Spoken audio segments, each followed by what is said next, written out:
करीब 300 सालों तक राजस्थान का कुलधारा गांव पलीबल ब्राह्मण का घर हुआ करता था। वो लोग सुख शांति से वहां रहा करते थे।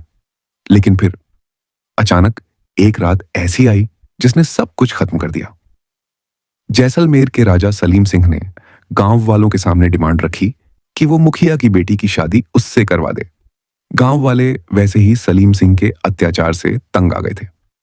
तब मजबूरी में उन्होंने एक भयानक फैसला लिया, गांव को हमेशा हमेशा के लिए छोड़ने का। रातों रात सिर्फ एक फैमिली या सिर्फ एक गांव नहीं, बल्कि कुलधारा के साथ 84 और गांव के लोग गायब हो गए। सभी ने अपने घर, अपने सामान सब वैसे का वैसा छोड़ दिया और वहां से निकल गए। लेकिन जाने से पहले वो एक और चीज छोड़ गए, एक श्राप। ऐसा श्राप जो आज कई 100 सालों के बाद भी किसी को कुलधारा के गांव में रहने नहीं देता। लोगों ने कोशिश बहुत की इस गांव को दोबारा बसाने की, लेकिन हमेशा कोई ना कोई अनहोनी घटना हो जाती। वो या तो बुरी तरह बीमार पड़ जाते या उनकी अचानक मौत हो जाती। कई लोगों ने यहां रात में भूतों को घूमते देखा।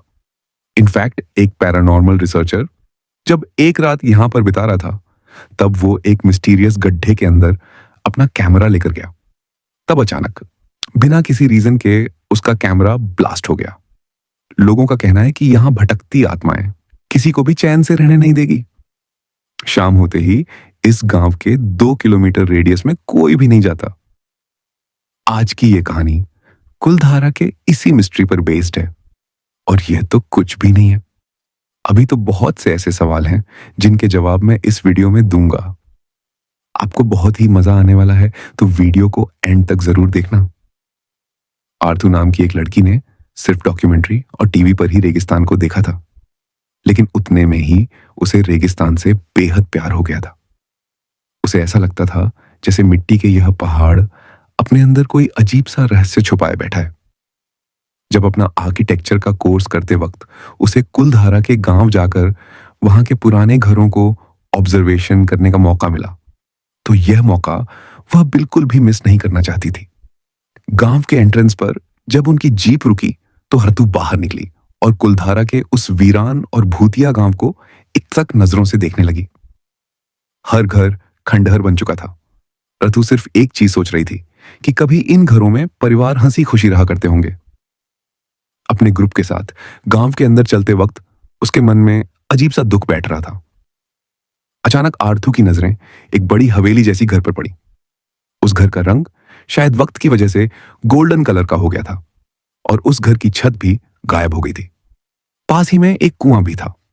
ऋतु कब अपने ग्रुप से अलग होकर उस घर की तरफ चलने लगी, उसे पता भी नहीं चला। वो उस घर के हर कोने को बड़े ध्यान से देख रही थी। अचानक उसके पीछे से उनके पर्सनल गाइड करण ने आवाज लगाई और रथु को वापस ग्रुप के साथ आने को कहा। कर्ण ने बताया कि यहां अक्सर ऐसा होता है। कभी कभार लोग एक ही घर या लोकेशन से बहुत ज्यादा प्रभावित हो जाते हैं।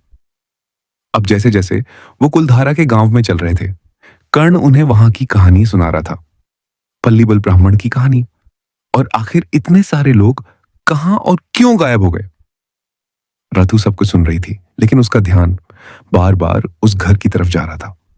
वो समझ नहीं पा रही थी कि आखिर क्यों।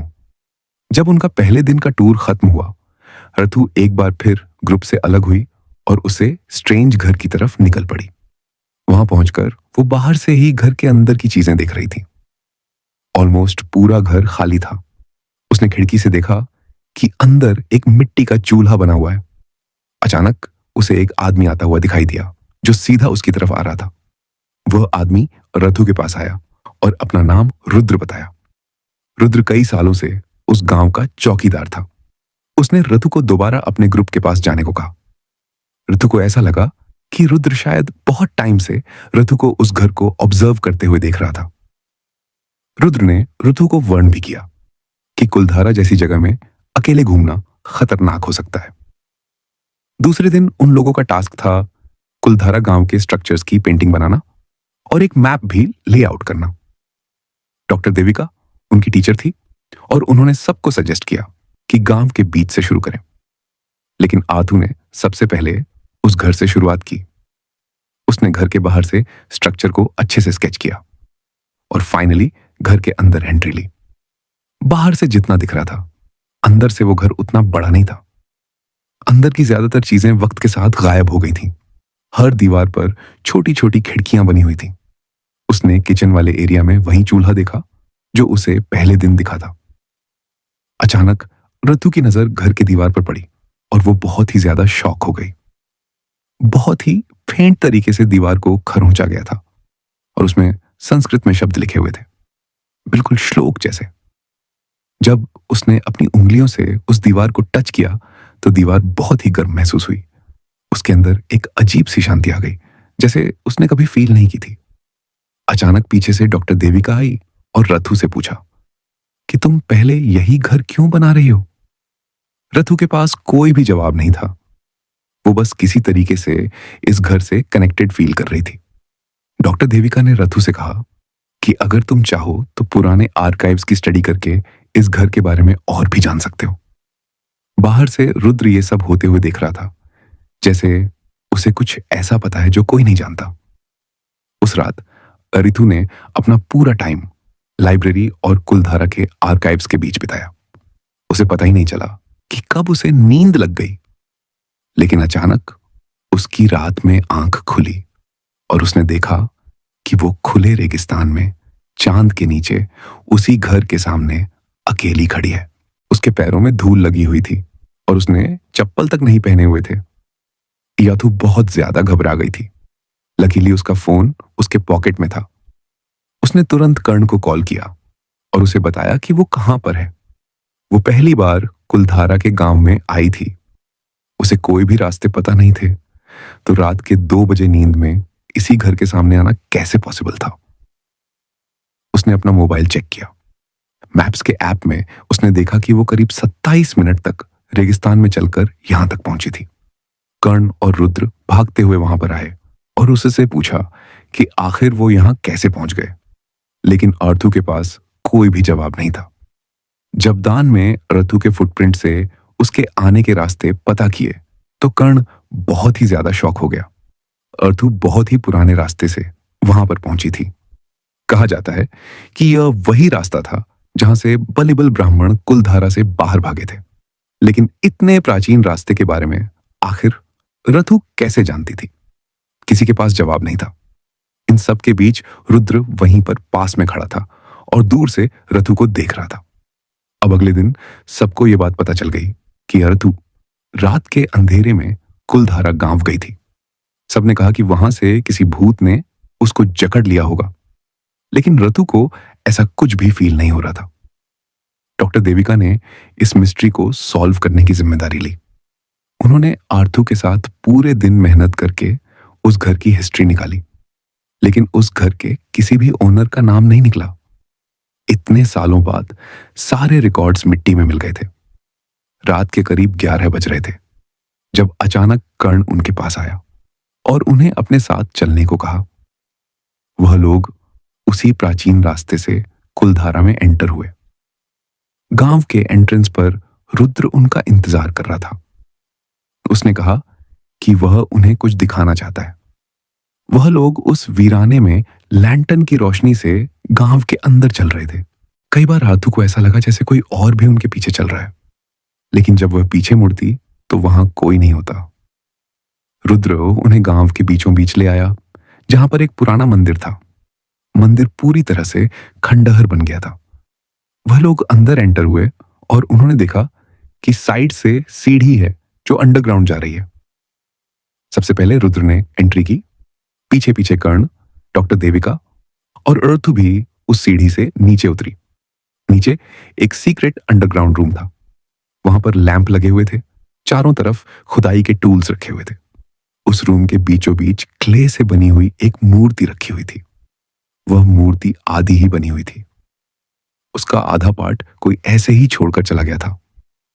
रुद्र ने दूर से ही खड़े होकर उस मूर्ति की तरफ इशारा किया।